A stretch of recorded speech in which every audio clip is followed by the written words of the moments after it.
La conquista de México fue un proceso histórico ocurrido entre los años 1517 y 1521, desde la llegada de los primeros castellanos a las costas de los pueblos mayas hasta la caída de Tenochtitlan a manos de Hernán Cortés y sus aliados indígenas. Evidentemente, este fue el hecho principal que permitió posteriormente ampliar los dominios españoles por todo Mesoamérica y la fundación de nuevos reinos y ciudades a lo largo y ancho del siglo XVI. Expansión española por el Caribe. Desde el año del descubrimiento de América, los castellanos se fueron expandiendo por todo el mar Caribe. Era natural que tarde o temprano llegasen a territorios mexicas. La base inicial de dicha expansión fue la isla española, actual Santo Domingo, cuya conquista fue completada por el gobernador Fray Nicolás de Obando en 1504. Posteriormente, y siempre bajo órdenes reales, fueron enviándose expediciones de conquista y colonización a Panamá en 1508 con Vasco Núñez de Balboa, Puerto Rico con Juan Ponce de León y Jamaica con Juan de Esquivel en 1509 y Cuba en 1511 con Diego Velázquez de Cuéllar. Desde Panamá, el gobernador Pedro Arias Dávila iniciaría la conquista del Istmo Centroamericano dirigiendo expediciones hacia el norte y desde Cuba en 1519 se lanzaría la conquista de México. La primera vez, aproximadamente por el año 1511, que se tiene constancia documental de la presencia de españoles en la zona de Yucatán, fue debido al naufragio de las carabelas que viajaban hacia Santo Domingo y que fue arrastrada por una gran tormenta y terminó estrellándose contra las costas mayas de Yucatán. Los viajeros y tripulación de las carabelas que no murieron en el naufragio fueron capturados y sacrificados por los indios mayas, excepto Jerónimo de Aguilar y Gonzalo Guerrero, que lograron sobrevivir y que fueron encontrados posteriormente. Las expediciones organizadas. Francisco Hernández de Córdoba y Juan de Grijalva, aquellos hechos de 1511 fueron aislados. La corona española aún había mostrado interés por esas tierras, pero a partir de 1516 se intensificaron los esfuerzos para llegar más allá y valorar si solamente eran unas islas o había algo mucho más grande e interesante. En 1517, el gobernador de Cuba, Diego Velázquez, envió al capitán Francisco Hernández de Córdoba con 3 naves y 150 hombres navegando las costas de la península de Yucatán y entrando en contacto con los mayas y viendo una de sus grandes ciudades, ante la que quedaron impresionados. Llevaron esas nuevas noticias a Cuba, generando una gran expectación y rápidamente se pusieron manos a la obra para organizar una nueva expedición. Esta vez, el mando fue entregado al capitán Juan de Grijalva, compuesta de 4 naves y 240 hombres. Partieron en el mes de abril de 1518. Costearon el Golfo de México por Catoche, Tabasco, y llegaron al río Tuxpan, en donde se produjo el primer encuentro entre el gobernador Moctezuma y un español.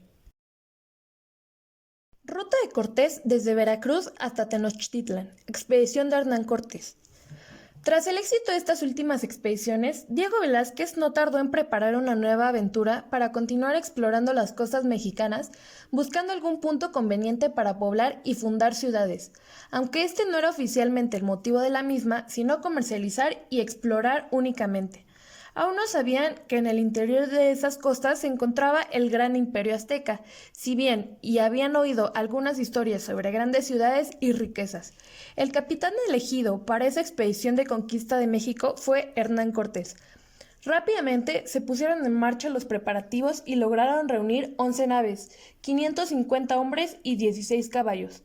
Partieron de la ciudad cubana de Trinidad el 18 de febrero de 1519, llegando a los pocos días a la isla de Cozumel. Allí se produjo el primer contacto de la expedición de Hernán Cortés con indígenas mayas, en donde fueron agasajados con regalos y celebrando una ceremonia religiosa.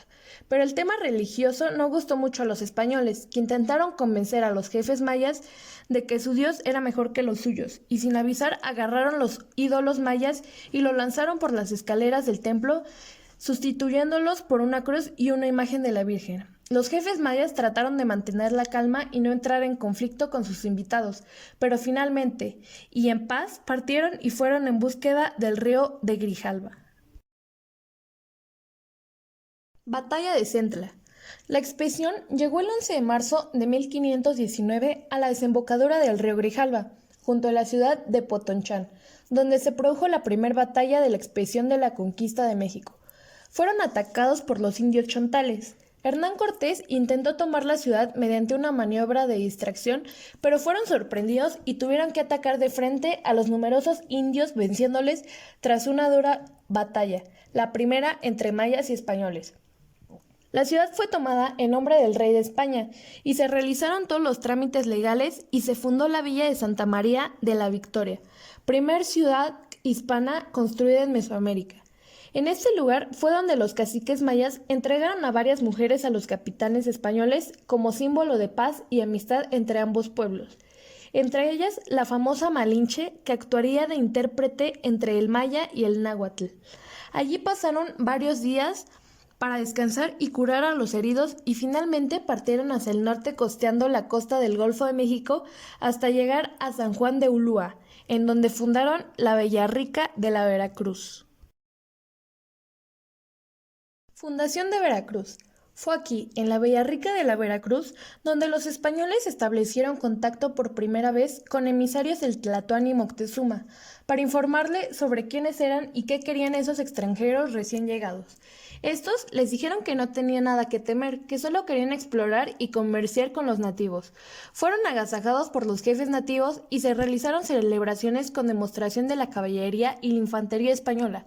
Los jefes mayas quedaron impresionados. Pero la inquietud comenzó a prender en algunos expedicionarios españoles, que consideraban que ya habían explorado y logrado bastante, y que ya era de volverse a la pacífica Cuba. Pero esto significaría para Cortés entregarse al gobernador Diego Velázquez y tener que entregarle el resultado del corto viaje. Por ello, mediante una argucia legal, tomó el poder de la expedición en nombre del rey de España, en vez del nombre del gobernador de Cuba, y por lo que ya esos hombres tendrían que obedecerle a él y podrían continuar adelante sin verse debilitados por abandonos o incluso pudiesen llevarse alguna de las naves.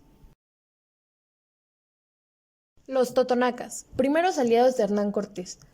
La vida continuaba en Veracruz de forma muy difícil y complicada. Se habían dado cuenta de que el lugar no era el más adecuado para vivir y comenzaron a explorar los alrededores en busca de un lugar más apto. En una de esas exploraciones contactaron con los totonacas, unos nativos mayas tributarios de los mexicas, y estos les invitaron a visitarles en las ciudades de Zempoala y conocer a sus dirigentes. Para allá fue Cortés con algunos hombres y se entrevistaron con ellos. Les dijeron que los mexicas les tenían sometidos a una tiranía insoportable, robándoles a jóvenes para sacrificarlos o usarlos como esclavos, cuantiosos tributos y también abusaban de sus mujeres.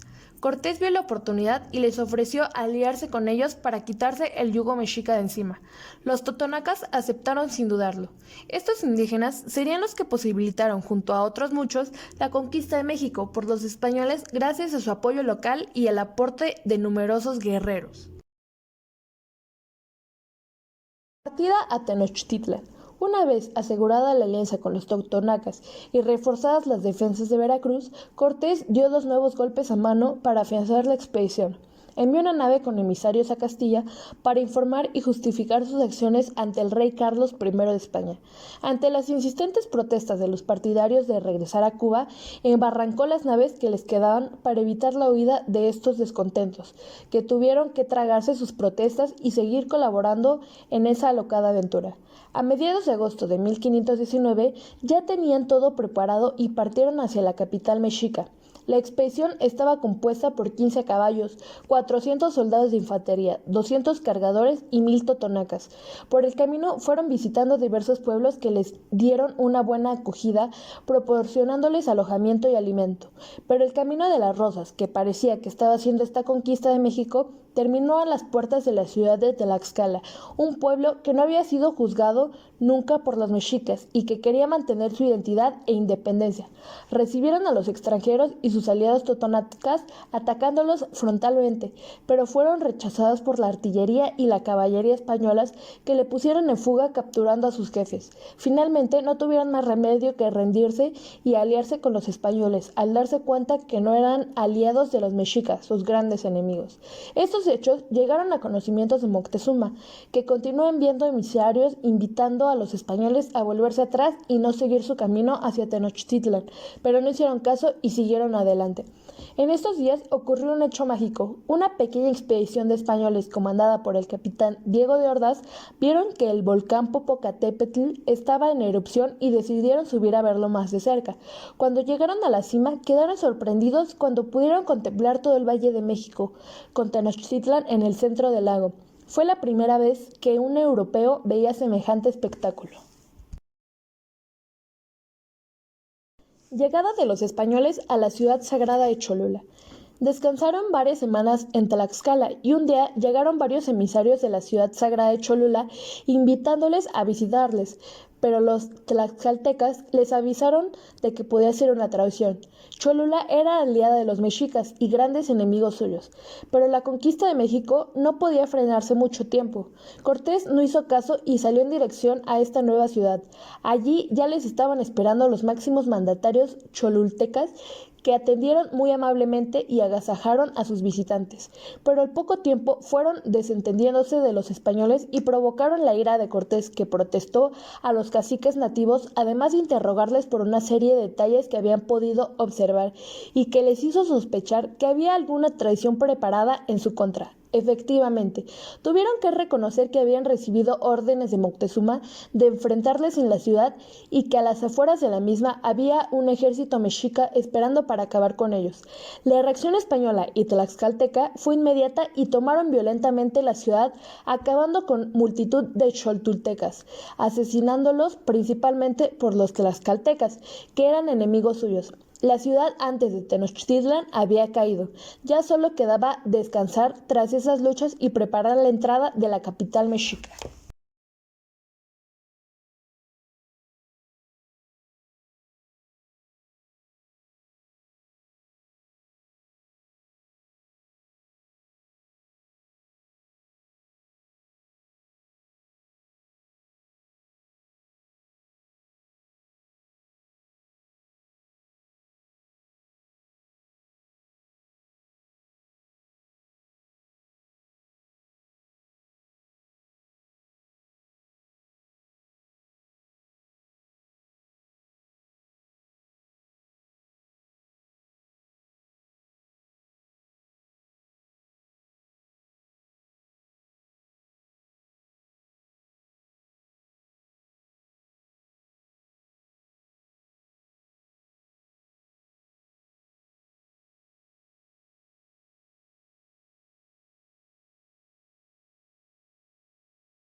Llegada de la flota de Pánfilo Narváez a Veracruz. A ese ambiente tenso se unieron las noticias de que habían llegado de Veracruz de una gran flota castellana enviada desde Cuba, acabada de arribar y no con muy buenas intenciones con Hernán Cortés. El gobernador Diego Velázquez había enviado al mando de su capitán Pánfilo de Narváez a esta flota para enfrentarse y apresar a Cortés y a sus hombres. El mismo Moctezuma se lo comunicó a Cortés preguntándole que cómo era posible que esos compatriotas suyos fueran allí a detenerle en nombre del rey de España. Le insinuó que le habían sometido y que toda su historia era una patraña de un farsante. Ataque a Narváez. Cortés envió emisarios para tratar de negociar y de unir a su causa a los recién llegados, pero la respuesta fue negativa. Entonces, en una audaz decisión, en vez de esperar a que llegasen a capturarles, se adelantó con 260 hombres y 5,000 guerreros tlaxtecas y fueron a Zempoala a atacar a Narváez en su propio cuartel. Este fue sorprendido y apresado, pasando a unirse esta expedición a la de Cortés con todos sus hombres, caballos, armas y pertrechos. Matanza del Templo Mayor en México.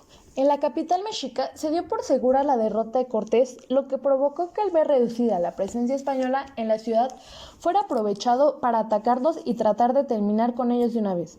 Pero los españoles lograron refugiarse en el palacio y allí aguantar las embestidas mexicas. Estas noticias fueron llevadas por tlaxcaltecas a Veracruz, en donde Cortés aún se hallaba organizando todo, y le obligaron a volver para no perder la ciudad mexica. Cuando llegaron, se encontraron con la ciudad en absoluto e inquietante silencio. Nadie salió a recibirles, aunque al día siguiente, varios emisarios de Moctezuma, que se quejaron ante Cortés de la matanza perpetrada por el capitán español Pedro de Alvarado y sus hombres en una fiesta mexica. Según él comentó, lo hizo porque le avisaron que esa fiesta eran los prolegómenos a un ataque mayor y quiso frenarlo de esa manera. Aún así, los ataques mexicas se produjeron en los días siguientes, poniendo en serio peligro la expedición española. Muerte de Moctezuma y la noche triste. La situación era insostenible. Los españoles se mantuvieron refugiados en el palacio, pero los ataques mexicas y el paso del tiempo estaban acabando con muchos soldados y con sus provisiones. Cortés ordenó a Moctezuma que apacigüe a su pueblo y le mandó a la azotea del palacio para que mandase a sus súbditos detener los ataques y volver a sus casas, ya que, según él, los españoles habrían prometido salir de la ciudad al día siguiente. La respuesta que su pueblo le devolvió fue una certera pedrada en la frente que le terminó ocasionando la muerte varios días después. El escudo protector del Tlatoani había desaparecido. Ahora sí que tenían que salir de allí como fuera. La accidentada retirada española tuvo lugar el 30 de junio de 1520 y fue ejecutada en dirección a Tacuba. Se realizó por la noche tratando de escapar sin ser vistos, pero los mexicas estaban muy vigilantes y atacaron sin piedad a los huidizos españoles. Por el camino fueron muertos casi la mitad de los soldados, y los que no tuvieron la suerte de morir en su captura fueron sacrificados en los templos mexicas. Esta fue conocida como la Noche Triste, uno de los episodios más tristes de la conquista de México desde el punto de vista español.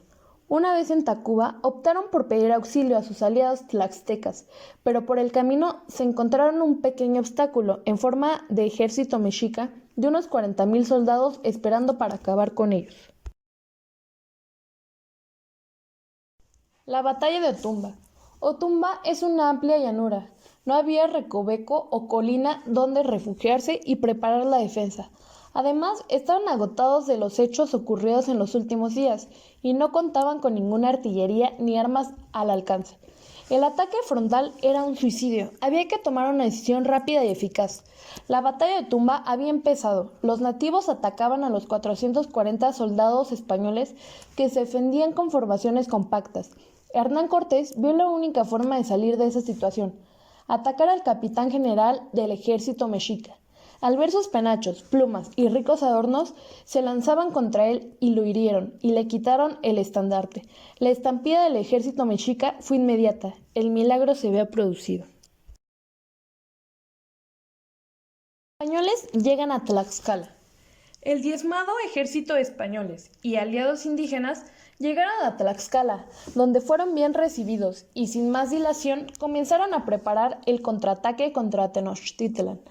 Por error, el gobernador de Cuba, Diego Velázquez de Cuéllar, y el de Jamaica, Francisco de Garay, enviaron refuerzos en material y hombres a Veracruz y Pánuco, sin saber que sus enviados habían sido capturados o fracasados en sus misiones.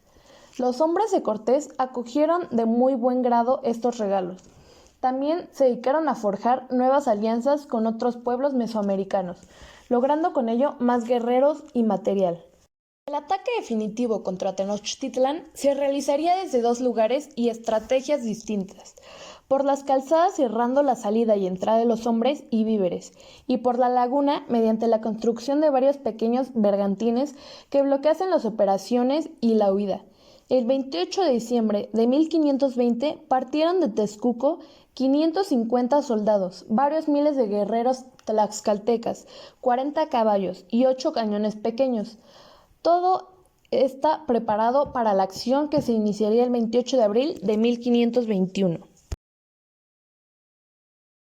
Caída de Tenochtitlan. El primer paso para iniciar el asedio de la ciudad fue el de cortar el agua del acueducto de Chapultepec. Dicho acueducto está vigilado por una guarnición mexica, que fue aniquilada por los capitanes Pedro de Alvarado y Cristóbal de Olid. Los ataques por las calzadas se encontraron con gran resistencia, ya que no solo se oponían los mexicas ocupándolas, sino que eran apoyados por canoas desde la laguna.